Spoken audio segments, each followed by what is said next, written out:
All right, people, new year, new me. And this year, I'm on a mission to get shredded once and for all. So I figured I'd do something a little bit different with my content and take my most popular videos and take those recipes and make them a little bit healthier. So you don't have to sacrifice flavor to get fit. Today, I'm gonna show you guys this delicious, juicy, high protein meatloaf. Meet me in the kitchen, let's make it happen. All right, people, we're kicking off this series with a protein-packed, delicious meatloaf. A little bit different than my traditional recipe, but still just as flavorful. The way we're getting to the higher protein, healthier version is by using 90-10 lean ground beef. You can even go 93-7 if you want. 90-10 to me is good because the super lean 93-7 tends to fall apart a little bit more. 90-10, perfect blend for me. We're also using 1 cup of cottage cheese. You can make this even leaner by using low-fat cottage cheese. I like to use the regular fat cottage cheese because it's going to help add a little fat to the lean ground beef. We're beefing up the veggies here. Everything's going to be broken down for you down below, the macros, the calories, all that good stuff. You're looking at 40 grams of protein per serving, about 375 calories. A couple additional pro tips for this recipe. We're going to use egg whites in addition to 1 whole egg. That's going to increase the protein, lower the fat, and the calories. We're also going to blend our veggies in a NutriBullet because that's going to help with the texture, moisture, and it's going to be easier to slice. If you have big chunks of bell pepper, sometimes it's going to mess up your slices. We're also going to blend that cottage cheese so it's nice and smooth. In my traditional recipe that you can find on YouTube if you don't want to be on the healthier side today, in my traditional recipe you can find on my YouTube channel, I usually use Boursin garlic and herb cheese and sour cream. The cottage cheese is going to do the same thing from the moisture retention, but not add as many calories and fat. So we're going to go ahead and chop up these veggies. That way they blend easier. 1 whole onion, 1/2 red, 1/2 green bell pepper. Real simple. I'm using the bell pepper, 2 different colors for the color contrast, but you can use whatever you got in the fridge is fine. All right, so next up it's time to make our mixture. So we have 2 pounds of lean ground beef. We have 1 cup of cottage cheese that's going to help add some moisture, some additional protein without adding a lot of additional calories or fat.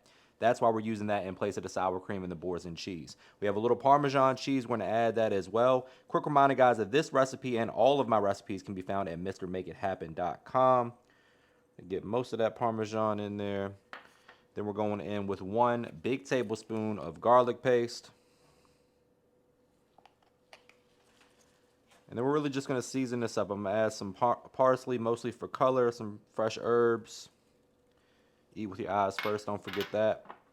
Most of our onion and pepper mixture that we blended up nice and smooth.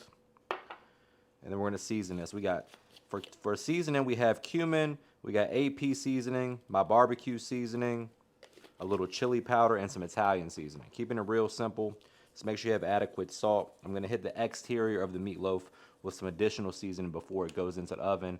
Mostly with the barbecue sauce, that's going to add a little bit more texture. But we want to make sure you season it all the way through. So we're going to season it now and then again before it goes in the oven. AP, low in sodium, chili powder. And then before we add the egg and breadcrumb, I'm going to get in there and mix it with my hands. Italian seasoning and a teaspoon of Worcestershire sauce, or also known as worst word in the world sauce.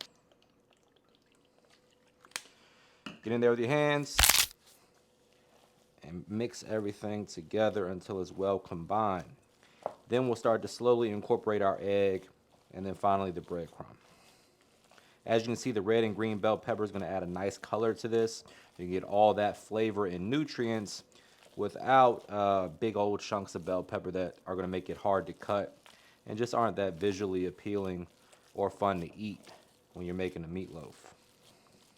All right, guys, so as you can see, this absorbed all of that moisture. At first, it may look like it's going to be a little too wet because of blending the bell peppers, but remember, this is a much leaner ground beef than we would typically use. So it's going to absorb some of that moisture. We still got to add our eggs and breadcrumbs, which is going to bind everything together and hold this meatloaf together. I'm going to go ahead and do that now. We got egg whites, tons of protein, and 1 whole egg. Mix that in and then start to work in the breadcrumbs. A little bit more seasoning. You got yourselves a protein-packed, delicious, and still moist meatloaf.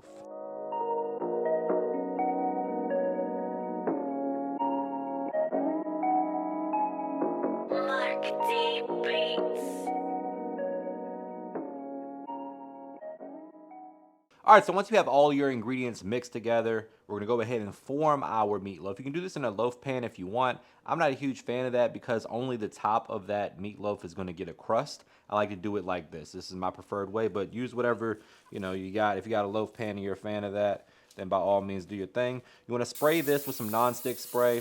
Then we're gonna form our meatloaf. Actually, I'm gonna do it on here first and then place it on that wire rack. I'm using the wire rack, that way any fat is gonna drip down and not really pool at the bottom. I'm really looking for some texture and some crust to develop on the meatloaf. Once I have it where I want it, I'm gonna place it on the wire rack, put the wire rack back on this foil lined sheet here, and then pop this in the refrigerator for about 30 minutes or so to really let this get nice and chilly, and everything's gonna kind of come together and hold together nicely. I'm gonna pop that in the oven at 350 degrees for about 45 to 60 minutes, or until your meatloaf reaches 165 degrees internal temperature.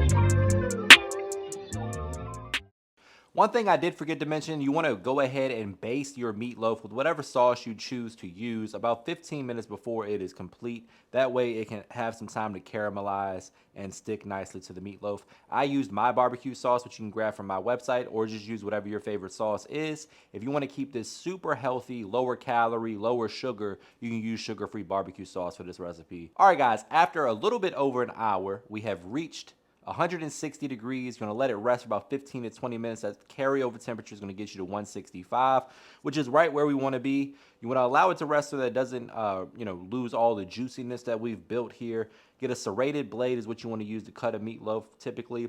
You can cool this, slice it, and sear it and make sandwiches if you want to. We're serving this up just as it is today though. So we're gonna go ahead and slice this and get into the taste test.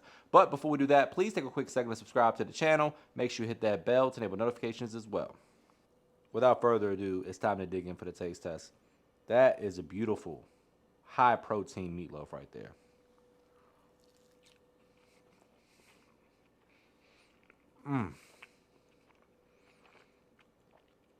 Wow. It's moist. Zoom in on that. You don't got those big nasty chunks of bell pepper and onion, but you still get the nice flavor. The texture is beautiful. Perfect. You guys got to try this one.